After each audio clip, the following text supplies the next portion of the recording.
सो everybody, मैं Ankit Kumar, welcome to my YouTube channel Apna Udaan. अब होगी सबके सपनों में जान, क्यों किया गया है आपका अपना उड़ान। तो आज की वीडियो में हम क्लास 10th के लाइट यानी कि प्रकाश चैप्टर का अध्ययन करेंगे। इसके पहले हमने 2 वीडियो अपलोड कर दिया है। 2 वीडियो में हमने पूरा दर्पण तक कवर किया है, यानी दर्पण तक हम पूरा पढ़े हैं। तो आज हम, ये हमारा तीसरा वीडियो है, आज हम दर्पण संबंधित कुछ परिभाषाएं देखेंगे। तो सबसे पहले अगर मैं आपको बता दूं, एक कौन सा दर्पण है? अवतल दर्पण। ये क्या है? अवतल दर्पण है। पहचान मैंने आपको बताया था, किसी कांच के खोखले गोले को अगर क्या करते हो आप, बाहर से कलई करते हो तो अंदर का पृष्ठ क्या हो? परिवर्तक तल हो, तो इसे क्या कहते हैं? अवतल दर्पण कहते हैं। तो इसके आगे आज हम बात करेंगे, जैसे कि कुछ इंपॉर्टेंट इसके परिभाषाएं होते हैं। देखो, अगर हम बात करें, जो दर्पण का मध्य बिंदु होता है, दर्पण का बीचों बीच जो दर्पण का क्या होता है? मध्य बिंदु होता है, इसे कहते हैं ध्रुव। क्या कहते हैं? ध्रुव। देखो, इसे आप पी से लिखोगे। पी मतलब क्या होता है? पोल। अगर हम क्या करें, देखिए जो हमारा दर्पण है, हमको पता है क्या है? किसी कांच के खोखले गोले का क्या है? भाग है। कल मैंने आपको बताया था ये कैसे बनता है। किसी कांच के खोखले गोले का भाग होता है, जिसे हम क्या करते हैं? काट देते हैं और काट के एक तरफ से कलई कर देते हैं। देखो, जब इसको हम काटे नहीं थे उस समय क्या था? एक गोला था। हमें पता है यदि कोई गोला है तो गोले का क्या होगा? कोई केंद्र होगा। गोले का क्या होगा? केंद्र होगा। देखो, जो गोले का केंद्र होता है उसे हम लोग दर्पण का वक्रता केंद्र कहते हैं। क्या कहते हैं? दर्पण का वक्रता केंद्र। देखो, जो क्या होता है? गोले का केंद्र होता है, उसे हम क्या कहते हैं? दर्पण का वक्रता केंद्र। इसे हम लोग सी से, किस लिखते हैं? सी से। सी का मतलब सेंटर ऑफ कर्वेचर। देखो, और क्या होता है? जो ये क्या होता है? केंद्र और ध्रुव होता है, इसको मिलाने वाली रेखा को, इसको मिलाने वाली रेखा को मुख्य अक्ष कहते हैं। मुख्य अक्ष कहते हैं, प्रिंसिपल एक्सेस। वैसे देखो, जो क्या होता है? दर्पण होता है, दर्पण के मध्य बिंदु को क्या कहते हैं? ध्रुव कहते हैं। वक्रता केंद्र क्या होता है? जिस खोखले गोले का दर्पण है, ध्यान सुनना, जिस खोखले गोले का दर्पण है उसका केंद्र, देखो गोले का केंद्र, किसका केंद्र? गोले का केंद्र दर्पण का वक्रता केंद्र कहलाता है। क्या कहलाता है? दर्पण का वक्रता केंद्र कहलाता है। और देखो, वक्रता केंद्र और ध्रुव को मिलाने वाली रेखा को मुख्य अक्ष कहते हैं।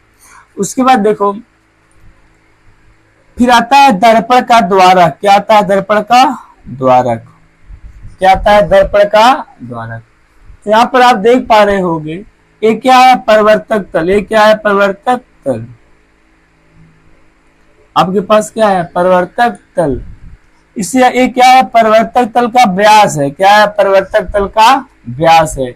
इसे क्या कहते हैं? दर्पण का द्वारक कहते हैं। क्या कहते हैं? दर्पण का द्वारक कहते हैं। तो कोई पूछेगा दर्पण का द्वारक क्या होता है, तो क्या कहोगे? दर्पण के परिवर्तक तल के व्यास को दर्पण का द्वारक कहते हैं। देखो, ये क्या है? दर्पण है, ये क्या है? परिवर्तक तल है, और ये क्या है? इसका व्यास है। तो इसी को क्या कहते हो? दर्पण का द्वारक कहते हैं। फिर देखो, इसके बाद क्या आता है? आता है इसके बाद हमारा फोकस। क्या आता है? फोकस। देखो, फोकस कहां पर होता है? ध्रुव और वक्रता केंद्र के, ध्यान सुनना, फोकस कहां पर होता है? ध्रुव और वक्रता केंद्र के एकदम ठीक मध्य में होता है। एकदम ठीक क्या होता है? बीचों बीच होता है। इसे क्या कहते हैं? फोकस। इसे लिखते हैं कैपिटल एफ से। तो देखो, सबसे पहले हमने बात किया ध्रुव। दर्पण के मध्य बिंदु को क्या कहते हैं? ध्रुव कहते हैं। फिर बात हुआ वक्रता केंद्र के, जिस खोखले गोले का दर्पण है उसके केंद्र को क्या कहते हैं? वक्रता केंद्र कहते हैं। उसके बाद बात किया मुख्य अक्ष का। मुख्य अक्ष क्या होता है? मुख्य अक्ष किसे कहते हैं? वक्रता केंद्र और ध्रुव को मिलाने वाली रेखा को मुख्य अक्ष कहते हैं। उसका बताया दर्पण का द्वारक। देखो, जो क्या है? आपके पास एक दर्पण है, इसका जो परिवर्तक तल है, क्या है? परिवर्तक तल, दर्पण के परिवर्तक तल के व्यास को दर्पण का द्वारक कहते हैं। फिर आता है फोकस। फोकस क्या होता है? ध्रुव और वक्रता केंद्र के बीचों बीच स्थित बिंदु को क्या कहते हैं? फोकस कहते हैं। तो इस सब का अगर आपको परिभाषा लिखना हो तो यहाँ पर आप परिभाषा लिख सकते हो। जैसे कि सबसे पहले हमारे पास क्या है? ध्रुव। देखिए यहाँ पर हमने क्या किया है, इस सब का परिभाषा लिख दिया। देखो जैसे कि क्या है? ध्रुव। क्या है? ध्रुव। तो मैं क्या बताया हूं आपको? दर्पण के मध्य बिंदु को ध्रुव कहते हैं। उसके बाद क्या है? वक्रता केंद्र। देखो जिस खोखले गोले का दर्पण है उसके केंद्र को दर्पण का वक्रता केंद्र कहते हैं। उसके बाद हमारा है मुख अक्ष। वक्रता केंद्र और ध्रुव को मिलाने वाली रेखा को मुख अक्ष कहते हैं। उसके बाद हमारा क्या है? द्वारक। क्या है? द्वारक। क्या लिखा गया है? दर्पण के परिवर्तक तल। क्या है? दर्पण के परिवर्तक तल के व्यास को दर्पण का द्वारक कहते हैं। फिर हमारा है फोकस। फोकस किसे कहते हैं? वक्रता केंद्र और ध्रुव के मध्य एक बिंदु होता है। एक क्या होता है? बिंदु होता है, जिसे फोकस कहते हैं। इसी का परिभाषा आप दूसरे तरीके से दे सकते हो। देखो मुख अक्ष के समांतर आने वाली प्रकाश किरणें, मुख अक्ष के समांतर आने वाली प्रकाश किरणें परिवर्तन के पश्चात मुख अक्ष के जिस बिंदु पे मिलते हैं उसे क्या कहते हैं? फोकस कहते हैं। फिर से सुनो, मुख अक्ष के समांतर आने वाली प्रकाश किरणें परिवर्तन के पश्चात मुख अक्ष के जिस बिंदु पर मिलती हैं उसे क्या कहते हैं? उस बिंदु को फोकस कहते हैं। तो आप लोग इसे नोट कर लीजिए अथवा स्क्रीनशॉट मार लीजिए।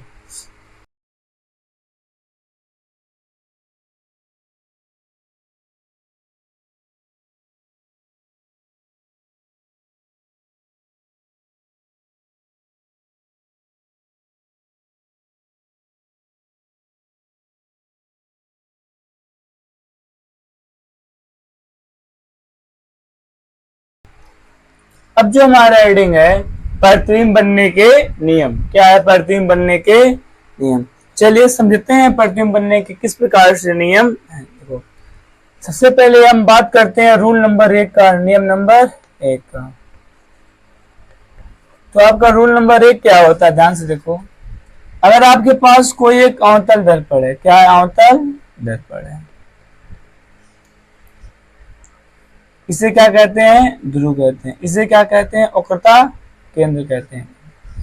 नियम नंबर 1 है, जब कोई प्रकाश किरण अनंत से, क्या होगा? अनंत से। एक बात याद कर लो, जब प्रकाश किरण होता है अनंत से आता है तो मैक्सिमम केस में मुख अक्ष के समांतर अथवा आपस में समांतर आता है। देखो सबसे पहले क्या होगा? तो नियम नंबर 1 है, जब कोई प्रकाश किरण मुख अक्ष के समांतर आता है तो परिवर्तन के पश्चात कहां से आता है? फोकस से आता है। कहां से आता है? फोकस से। ये आपका क्या है? रूल नंबर 1 है।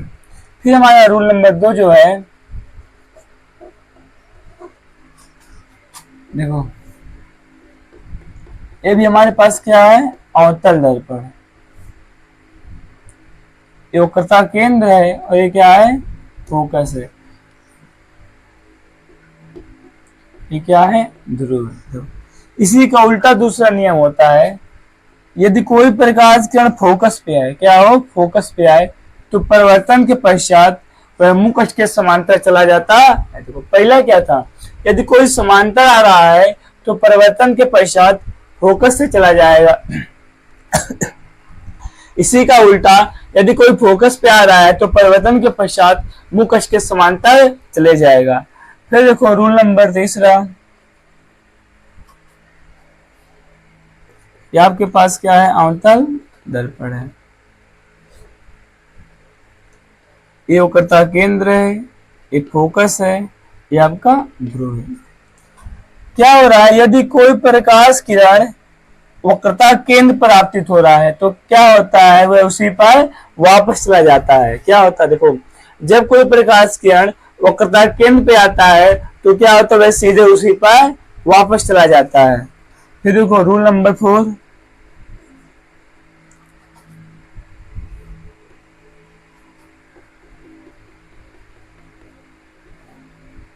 ये ध्रुव आपका है, ये फोकस है, वक्रता केंद्र। रूल नंबर 4 क्या कहता है? यदि कोई प्रकाश किरण, ध्यान से सुनो, यदि कोई प्रकाश किरण ध्रुव पे जितने कोण बनाते हुए आपतित होती है उतने ही कोण बनाते हुए परावर्तित हो जाती है। ये क्या है, रूल नंबर आपका चौथा है। तो यहाँ पर रूल नंबर 1 क्या था, यदि कोई प्रकाश किरण मुख्य अक्ष के समांतर आ रही है तो परिवर्तन के पश्चात वह फोकस से चली जाती है। और इसी का उल्टा दूसरा था, यदि कोई प्रकाश किरण फोकस पे आ रही है तो परिवर्तन के पश्चात मुख्य अक्ष के समांतर चली जाती है। फिर तीसरा नियम था, यदि कोई प्रकाश किरण वक्रता केंद्र पे आ रही है तो वह उसी पर वापस चली जाती है। फिर आपका क्या था, चौथा नियम, यदि कोई प्रकाश किरण वक्रता केंद्र के ध्रुव पर आती है, देखो जितने कोण पर आएगी उतने ही कोण पर चली जाएगी। एक क्या रूल नंबर चौथा है। तो आप लोग इसे नोट कर लीजिए।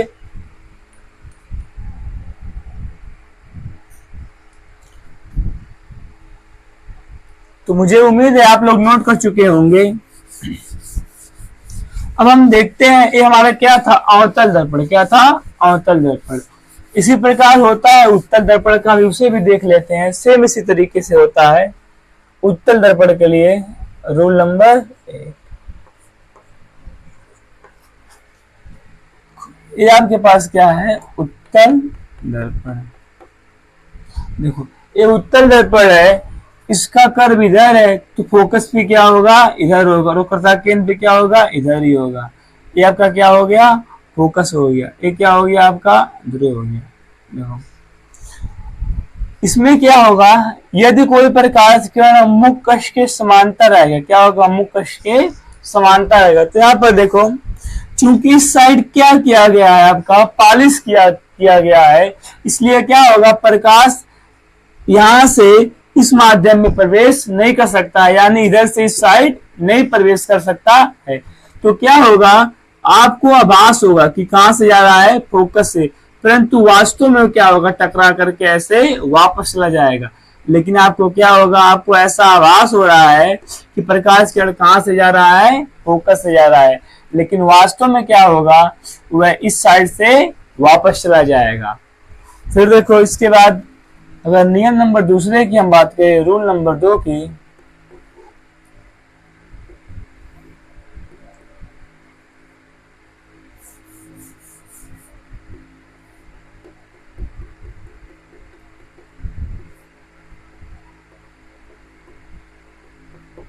आपका ध्रुव हो गया।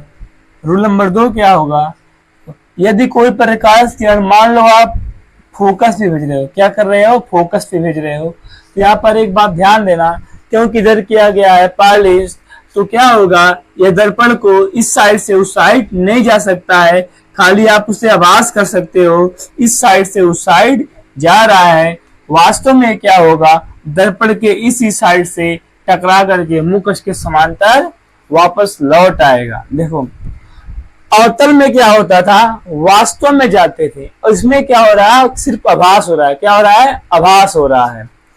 फिर देखते हैं इसी प्रकार रूल नंबर 3,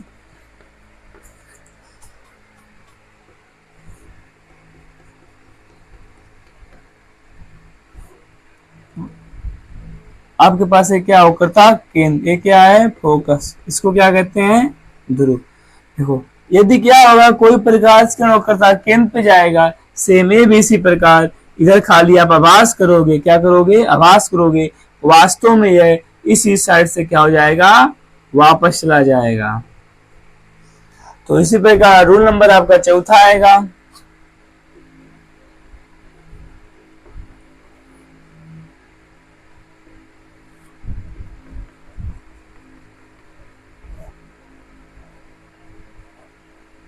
आपका क्या है, कि जितने कोण पर प्रकाश किरण आएगा उतने ही कोण पर क्या होगा, वापस चला जाएगा।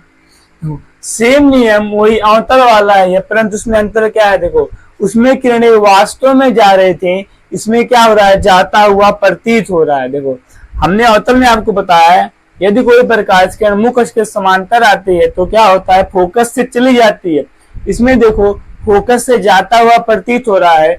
इसी प्रकार देखो जब फोकस पे आ रहा है तो क्या हो रहा है, समांतर जाएगा, क्या होगा, समांतर चला जाएगा। तो इसे आप नोट कर लीजिए। और इसके सहायता से हम सीखेंगे क्या कहते हैं, दर्पण द्वारा प्रतिबिंब का बनना। नोट कर लीजिए, मैं इसे इरेज कर दे रहा हूं। अब हमारा हेडिंग है दर्पण द्वारा प्रतिबिंब का बनना। इसमें जो हमारा पहला हेडिंग रहेगा अवतल दर्पण द्वारा, किसके द्वारा? अवतल दर्पण द्वारा प्रतिबिंब का बनना। देखो इसमें भी आपको प्रतिबिंब को देखो प्रतिबिंब को क्या करोगे, दो दर्पण से बनाओगे, एक बार अवतल दर्पण से, एक बार उत्तल दर्पण से। देखो जो अवतल दर्पण होगा इसमें टोटल 6 केस, कितने केस होंगे? 6 केस होंगे। और उत्तल दर्पण में क्या होगा, हमारे केवल 2 ही केस होंगे। तो हम स्टार्ट करते हैं। केस नंबर हमारा 1, केस नंबर 1। तो केस नंबर 1 क्या है? जब वस्तु कहां पर हो? जब वस्तु अनंत पे हो। कहां पर हो? अनंत पे हो। यानी कि हमारे पास क्या होगा, कोई एक अवतल दर्पण। क्या होगा? कोई एक अवतल दर्पण होगा। ये क्या हमारे पास अवतल दर्पण है। देखो ये क्या हमारे पास है? वक्रता केंद्र, ये आपके पास फोकस, इसे कहते हैं ध्रुव। जब वस्तु कहां पर होता है? अनंत पे। क्योंकि आप अनंत पे लगभग वैसे जा नहीं सकते हो, अनंत को देख नहीं सकते हो, तो यहाँ पर इमेज कर लेते हो। यहाँ पर क्या है? अनंत है। और हमें पता है अनंत से प्रकाश किरण क्या होती है? समांतर आती है। देखो अभी आपको मैंने नियम बताया है, जब कोई प्रकाश किरण मुख्य अक्ष के समांतर आती है तो कहां पर मिलती है? फोकस पे। जहां पर प्रकाश किरणें मिलती है वहां पर क्या बनता है? वस्तु का प्रतिबिंब बनता है। तो यहाँ पर प्रकाश किरणें कहां पर मिल रही है? फोकस पे। तो प्रतिबिंब कहां बनेगा? फोकस पे। आप एक बात को याद रखेंगे, प्रतिबिंब बनने के लिए कम से कम 2 किरणों की आवश्यकता होती है। तो यहाँ पर अगर हम देखें स्थिति के बारे में, यानी कि प्रतिबिंब कहां पर बना है, तो स्थिति कहां है? फोकस पर। कहां पर बना है? फोकस पर। अगर हम बात करें प्रकृति की, इसकी प्रकृति, तो इसकी प्रकृति क्या है? प्रकाश किरणें वास्तव में मिली हैं तो क्या बना है? वास्तविक बना है। देखो जब जब वास्तविक बनेगा तब तब क्या बनेगा? उल्टा बनेगा। फिर देखो अगर बात करें आकार का, आकार क्या है? देखो एकदम बिंदु आकार। कैसा बना है? बिंदु आकार। लिख देंगे आप, क्या बना है? बिंदु आकार। इसी को कहते हैं बहुत छोटा। क्या कहते हैं? बहुत छोटा। तो ये क्या हो गया? Case number 1। फिर आपका आएगा केस नंबर 2, यानी कि स्थिति नंबर 2। इसमें क्या होगा? जब वस्तु अनंत और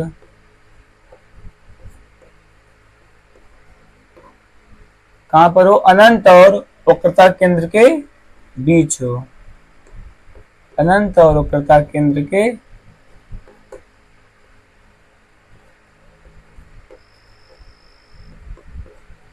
बीच हो।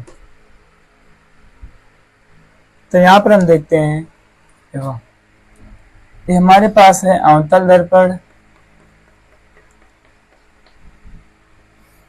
ये ध्रुव है, ये वक्रता केंद्र है, और ये क्या है? फोकस है। वस्तु कहां पर? अनंत और वक्रता केंद्र के बीच। इधर क्या हो गया? अनंत। तो मान लीजिए यहाँ पर आपके पास क्या है? कोई एक वस्तु है। वस्तु का नाम क्या है? ए और बी। तो बनाओ प्रकाश किरण। तो क्या करो आप? एक कैसे भेज दो? समांतर। कैसे भेज दो? समांतर। समांतर जगह तो कैसे वापस आएगा? नियम के अनुसार फोकस से। और दूसरा क्या कर दो? फोकस पर भेज दो, चाहे आप वक्रता केंद्र पे भेज दो। तो मान लो मैं फोकस पे भेज रहा हूँ, फिर क्या होगा? मुख्य अक्ष के समांतर चला आएगा। तो दोनों प्रकाश किरणें कहां पर मिली? वक्रता केंद्र और फोकस के बीच। और हमें पता है जहां पर प्रकाश किरण मिलती है पर क्या होता है? प्रतिबिंब बनता है। तो यहाँ पर क्या हुआ? प्रतिबिंब नीचे बना है। क्या हुआ है? नीचे। तो ए वाला क्या आ गया? नीचे, ए डैश, और क्या हो गया? B dash. तो यहाँ पर देख सकते हैं आप प्रतिबिंब क्या बना है? उल्टा बना है। प्रकाश किरणें क्या है? वास्तव में मिली, यानी कि क्या बना है? वास्तविक बना है। देखो वस्तु यहाँ पर आपका इतना बड़ा है और प्रतिबिंब इतना छोटा है, तो लिखते हैं स्थिति क्या है? स्थिति यानी कि कहां पर बना है? तो आप स्थिति में लिखेंगे वक्रता केंद्र और फोकस के बीच। वक्रता केंद्र और फोकस के बीच, फोकस के बीच। और देखिए प्रकृति क्या है, प्रकृति इसकी क्या है, क्या बना है, वास्तविक और उल्टा, वास्तविक और उल्टा। आकार, आकार, वस्तु देखो, वस्तु इतना बड़ा, प्रतिबिंब इतना छोटा है, यानी कि वस्तु से छोटा, वस्तु से छोटा। ये आपका क्या हो गया, दो केस हो गया यहाँ पर। फिर हमारा तीसरा केस क्या है, देखिए तीसरा केस देखते हैं।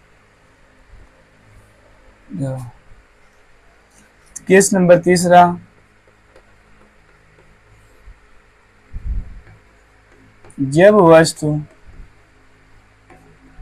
इसे मैं मिटा दे रहा हूं क्योंकि जगह कम पड़ रहा है, तो वैसे भी रुकिए मैनेज कर रहा हूं। जब वस्तु वक्रता केंद्र पे हो, कहां पर हो, वक्रता केंद्र पर हो।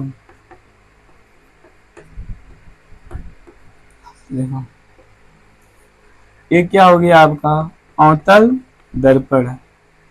फिर इसके बाद ये वक्रता केंद्र हो गया, ये आपका फोकस हो गया, ये क्या हो गया, ध्रुव हो गया। इस समय वस्तु कहां पर है, वक्रता केंद्र पर है। वस्तु कौन है, ए और बी। बनाओ प्रतिबिंब। एक क्या हो गया, समांतर चला गया, फोकस से आ गया, और दूसरा क्या करो, फोकस से भेज दो, तो क्या हो जाएगा, समांतर आ जाएगा। क्या होगा, समांतर आएगा। देखो प्रकाश किरणें कहां पर मिली है, वक्रता केंद्र पे मिली है। कहां पर मिली है, वक्रता केंद्र पर मिली है। यानी कि यहाँ पर प्रतिबिंब क्या बन गया, बी डैश और ए डैश। देखो इस स्थिति में क्या हुआ है, जब वस्तु कहां पर था, वक्रता केंद्र पर, तो प्रतिबिंब वहीं पर बनी है, वक्रता केंद्र पर ही बनी है। देखो तो यहाँ पर आप कहोगे, देखो ध्यान से, जितना बड़ा वस्तु था उतने बड़ा क्या बना है, प्रतिबिंब बना है। तो अगर इसमें हम लिखें स्थिति की, स्थिति, तो स्थिति क्या है, वक्रता केंद्र पर, वक्रता केंद्र पर। बात करें प्रकृति की, वास्तविक और उल्टा।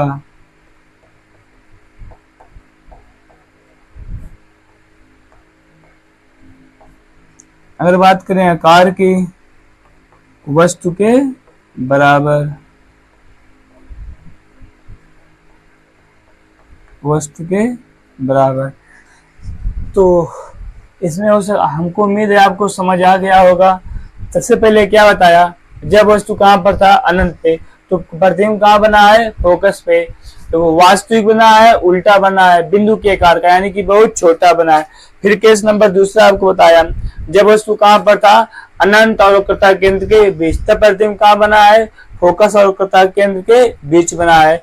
वस्तु से छोटा बना है, वास्तविक उल्टा बना है, वक्रता केंद्र और फोकस के बीच बना है। फिर केस नंबर तीसरा, जब वस्तु कहां पर, तो वक्रता केंद्र पर, तब प्रतिबिंब कहां बना है, वक्रता केंद्र पर। यहीं से याद कर लो, वैसे वक्रता केंद्र वैसे वहीं पर, यानी कि जब वक्रता केंद्र पे होगा तो वहीं पर बनेगा, उसी के बराबर बनेगा, वास्तविक और उल्टा बनेगा। आप वैसे पूरा याद कर सकते हो, वैसे वास्तविक, वैसे वहीं पर, वैसे वस्तु के बराबर। तो आप इसे नोट कर लीजिए अथवा स्क्रीनशॉट मान लीजिए। फिर इसके बाद हम चौथा केस देखते हैं।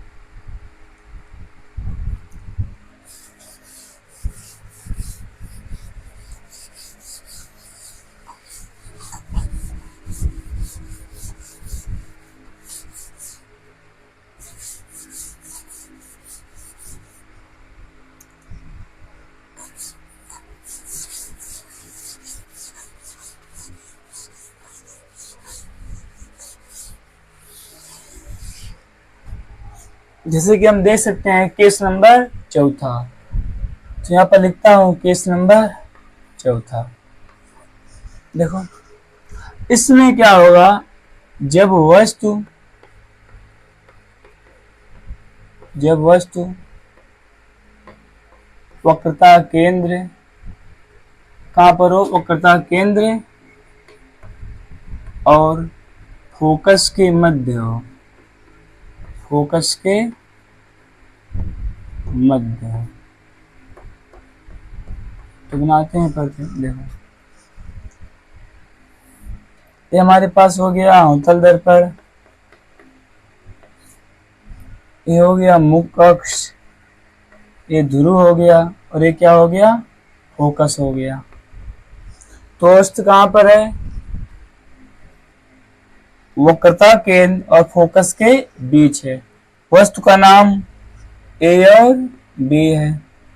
तो बनाओ प्रतिबिंब। तो कैसे बनेगा, एक समांतर जाएगा, क्या जाएगा, फोकस से आएगा। उसके बाद क्या कर दो, एक ध्रुव पे भेज दो। देखो जितने कोण पर जाएगा उतने ही कोण पर क्या हो जाएगा, वापस आ जाएगा। जितने कोण पर जाएगा उतने ही कोण पर वापस आ जाएगा। तो यहाँ पर आप देख सकते हैं किरणें कहाँ पर मिली है, इधर क्या है, अनंत, और ये क्या है, वक्रता केंद्र। यानी कहाँ पर मिली है, अनंत और वक्रता केंद्र के बीच। और देख सकते हैं उल्टा बना है, वस्तु इतना बड़ा है, प्रतिबिंब इतना बड़ा है। यानी कि क्या हुआ है, यहाँ पर जो आपका प्रतिबिंब है वस्तु से बड़ा बना हुआ है। तो अगर लिखते हैं इसके बारे में हम, स्थिति क्या है इसकी, स्थिति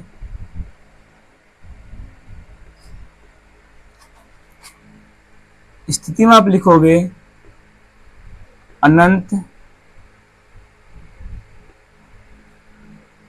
और वक्रता केंद्र के मध्य, वक्रता केंद्र के मध्य। फिर इसके बाद बात करें प्राकृति की, तो इसकी प्रकृति क्या है, वास्तविक और उल्टा।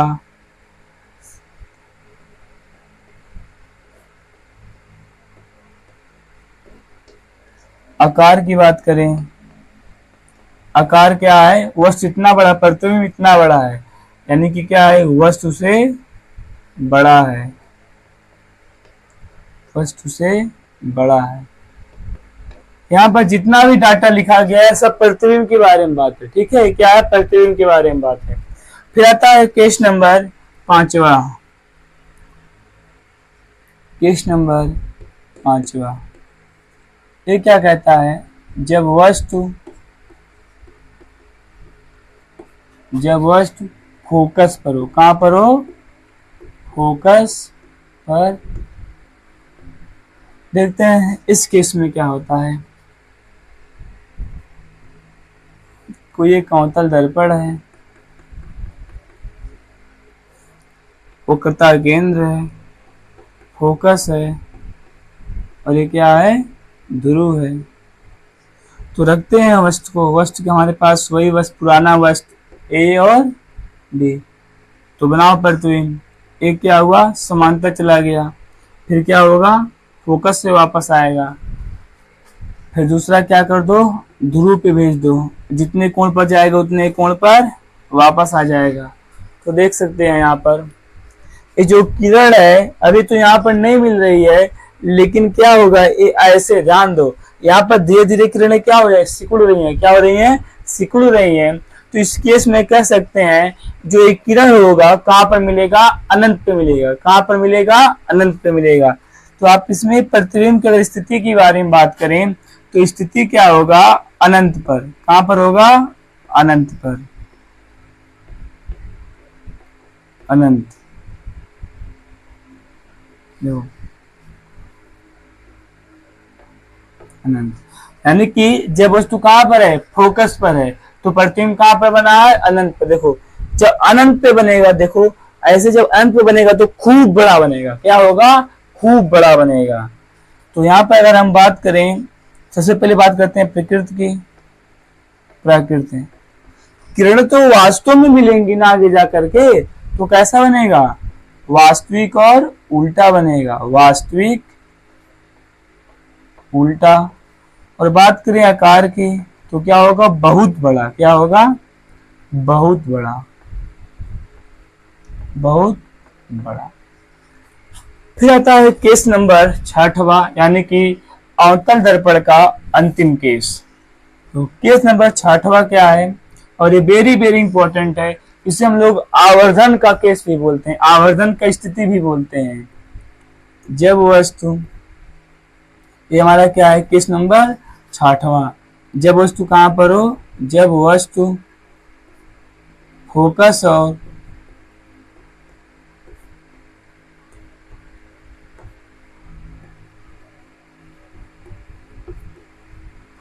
और ध्रुव के बीच हो। तो देखते हैं इस बार इसका केस। ये हमारे पास अवतल दर्पण, वक्रता केंद्र, फोकस, ध्रुव, वही पुराना वस्तु ए और बी। वस्तु कौन है, ए और बी। बनाओ प्रतिबिंब, एक क्या हुआ, समांतर गया तो क्या हो जाएगा, फोकस से। एक भेज दो वक्रता केंद्र से, कैसे भेज दो, वक्रता केंद्र पर, तो क्या हो गया, उसी पर वापस आ जाएगा, उसी पर वापस आ जाएगा। तो यहाँ पर आप कुछ बात नोटिस कर पा रहे हैं, तो यहाँ पर आप देख सकते हैं ये प्रकाश किरण क्या हो रहा है, ये प्रकाश किरण आगे फैल रहा है। देखो ये प्रकाश किरण इस दिशा में धीरे धीरे फैल रहा है। अगर इस दिशा में धीरे धीरे फैल रहा है तो 100% ये निश्चित है ये इधर किरणें नहीं मिलेंगी।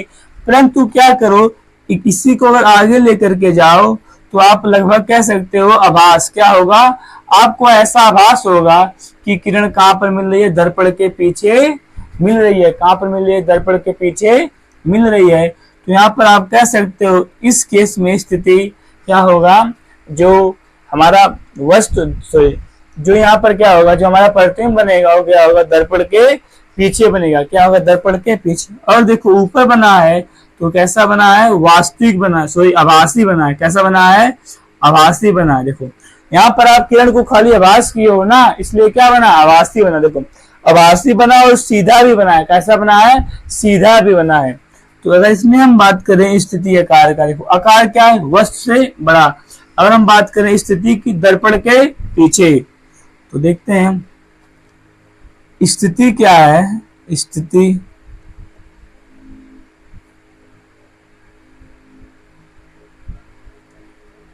दर्पण के पीछे,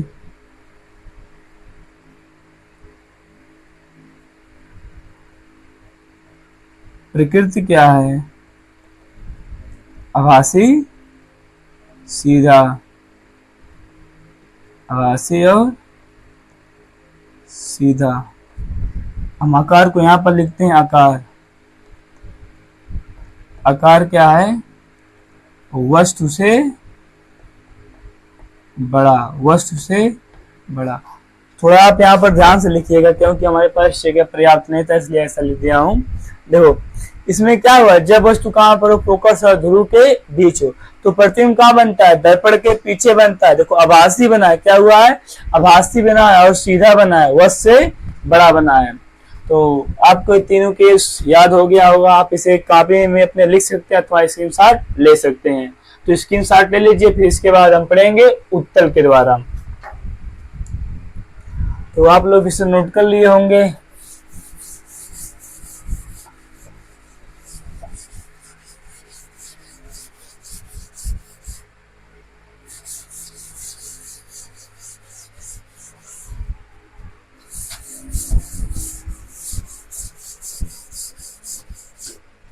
अब हमारा आता है उत्तल दर्पण के द्वारा प्रतिबिंब का बनना है। किसके द्वारा, उत्तल दर्पण।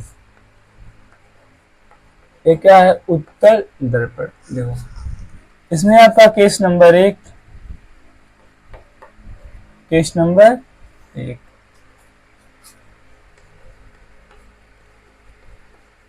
जब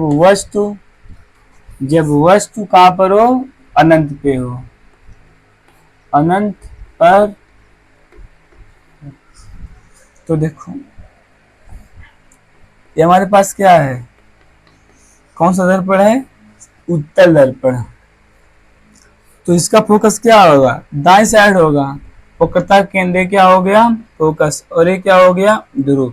अनंत पे होगा तो क्या होगा, प्रकाश किरण समांतर। क्या होगा, प्रकाश किरण समांतर आएगा। देखो समांतर आएगा तो अब मैंने आपको बताया है वो क्या होगा, आपको ऐसा प्रतीत होगा कि कहां से आ रहा है, फोकस से, कहां से आ रहा है, फोकस, परंतु क्या होगा, वो प्रकाश किरणें ऐसे मिल जाएगा। देखो तो आपको कहां से प्रतीत हो रहा है, फोकस से, कहां से हो रहा है, फोकस से।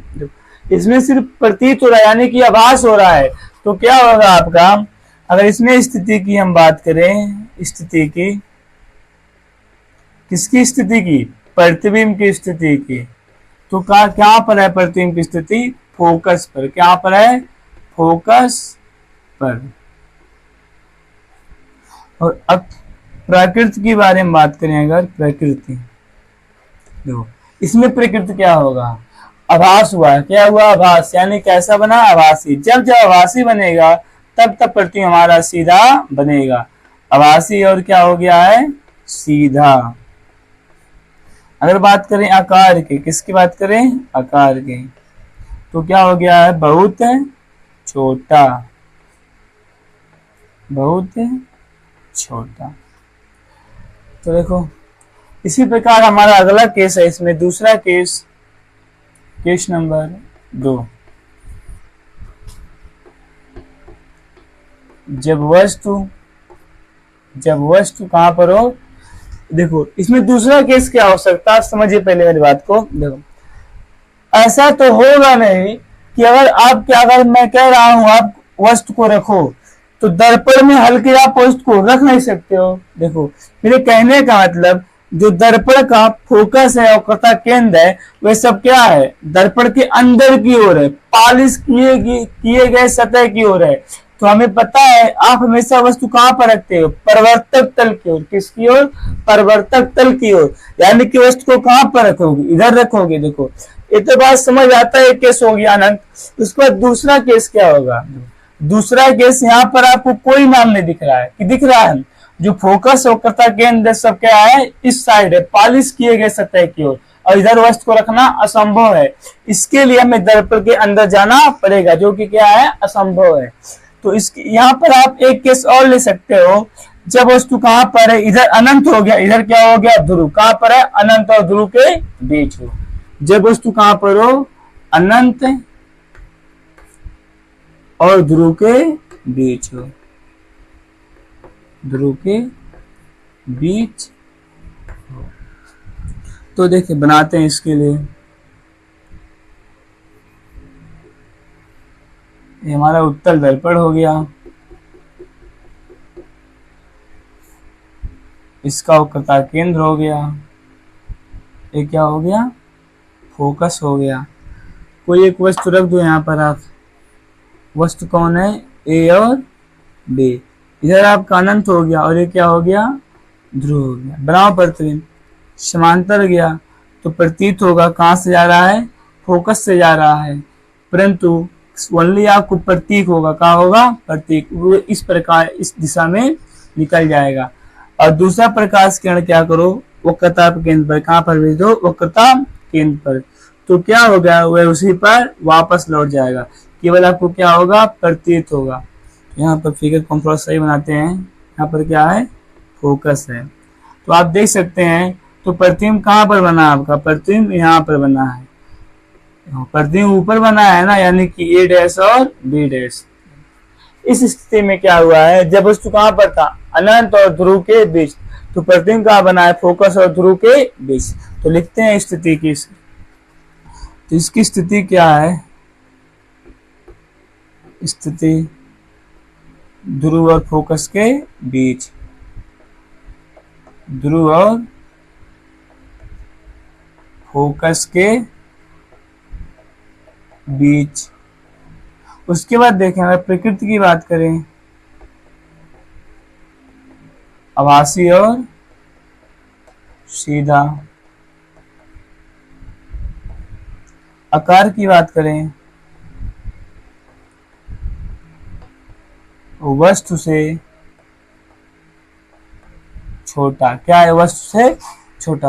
अगर इसमें अगर हम एक बात ध्यान दें, तो देखो इसमें क्या हुआ है, हमेशा जो आपका प्रतिबिंब बना है वो क्या है, वस्तु से छोटा बना है।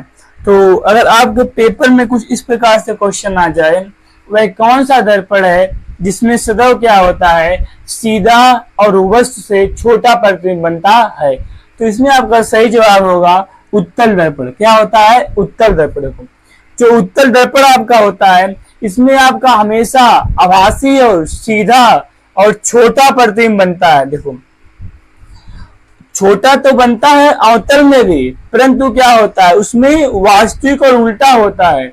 मैं क्या कह रहा हूं, अगर प्रश्न में ऐसे आए आभासी और सीधा और छोटा, तो कौन दर्पण सही होगा? उत्तल दर्पण। क्या होगा? उत्तल दर्पण, जब सदैव लिखा रहे तब। फिर देखते हैं इसके बाद हम कुछ और बात करते हैं, कुछ एक्स्ट्रा पॉइंट जानते हैं इन सब के बारे में।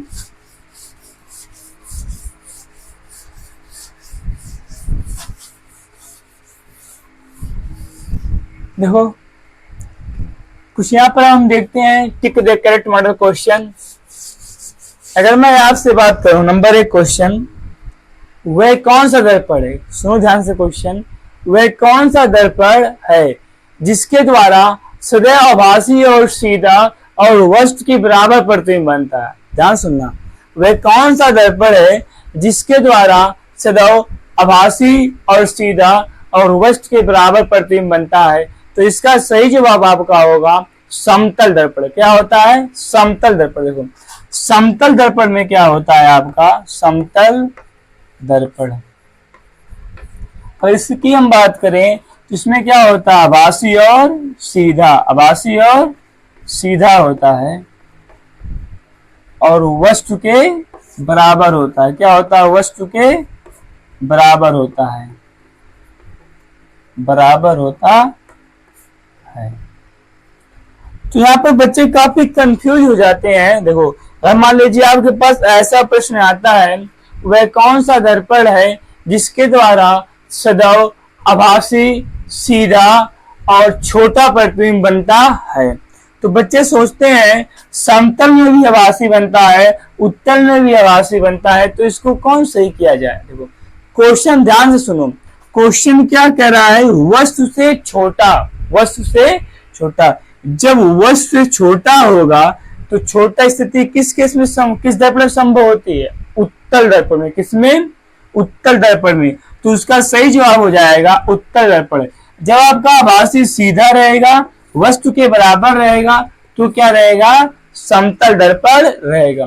फिर इसी प्रकार आपका एक क्वेश्चन और बन सकता है, वह कौन सा दर्पण है जिसके द्वारा प्रतिबिंब वस्तु के बराबर बनता है? क्या बनता है? वस्तु के बराबर बनता है, परंतु इस बार उल्टा बनता है। क्या बनता है? उल्टा बनता है। तो आप दिमाग लगाओ, एक कौन सा दर्पण होता है जहां पर उल्टा बनता है, वस्तु के बराबर बनता है? कौन दर्पण है? अवतल दर्पण। कौन है? अवतल दर्पण। देखो एक कब की केस है, आपको बताया हूं ना, जब वस्तु कहां पर वक्रता केंद्र पे होता है तो उसी के बराबर बनता है, परंतु क्या होता है? वास्तविक और उल्टा बनता है।